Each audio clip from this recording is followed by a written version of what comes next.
पुण्यामधील जैन बोर्डिंगचा व्यवहार गोखले बिल्डरने केला रद्द। जैन समाजाच्या भावना दुखवायच्या नसल्याचं सांगत व्यवहार रद्द, तर डीड रद्द होईपर्यंत लढा सुरूच राहणार, राजू शेट्टींचा इशारा।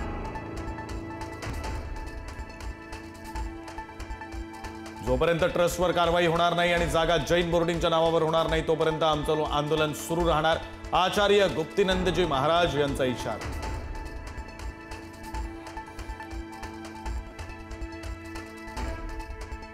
प्रकाश आंबेडकर जैन बोर्डिंगमधील आंदोलनाला भेट देणार, जैन बोर्डिंगच्या आंदोलनाला पाठिंबा देणार, सर्व राजकीय पक्षाच्या नेत्यांना पाठिंबा देण्याची आंदोलकांची मागणी।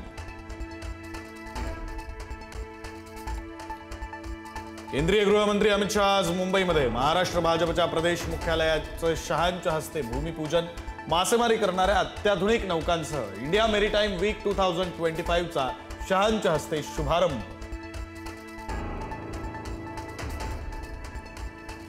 राज ठाकरेंच्या उपस्थितीत मनसेच्या केंद्रीय समितीची आज शिवतीर्थावर बैठक, मतदार याद्या 1 नोव्हेंबरच्या मोर्चाबाबत बैठकीत होणार चर्चा।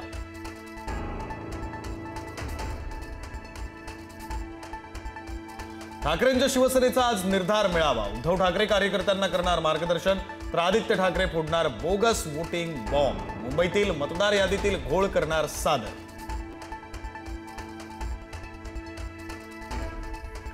केंद्रीय निवडणूक आयोगाची आज पत्रकार परिषद, निवडणूक आयोग मतदार यादी पडताळणीची घोषणा करण्याची शक्यता, पहिल्या टप्प्यात 10 ते 15 राज्यांचा समावेश, पहिल्या टप्प्यातून महाराष्ट्राला वगळलं।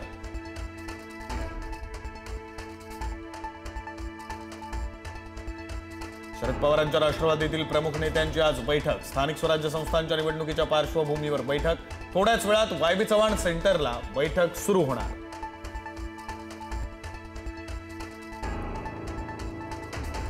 मुंबई, कोकण आणि मध्य महाराष्ट्राला आज मुसळधार पावसाचा इशारा, राज्यात गुरुवारपर्यंत येलो अलर्ट, अरबी समुद्रात चक्रीवादळ तयार होणार, चक्रीवादळाचं रूपांतर महाचक्रीवादळात होणार।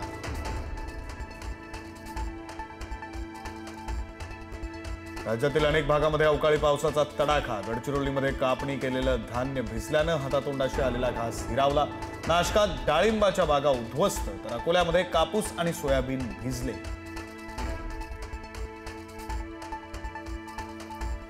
बच्चू कडूंचा उद्या नागपुरात शेतकऱ्यांसाठी महाएल्गार परिषद महामोर्चा, अमरावतीच्या कुरडपूर्णामधून थोड्याच वेळात निघणार मोर्चा, बच्चू कडूंच्या आंदोलनाला पाठिंबा देण्यासाठी शेतकरी दाखल।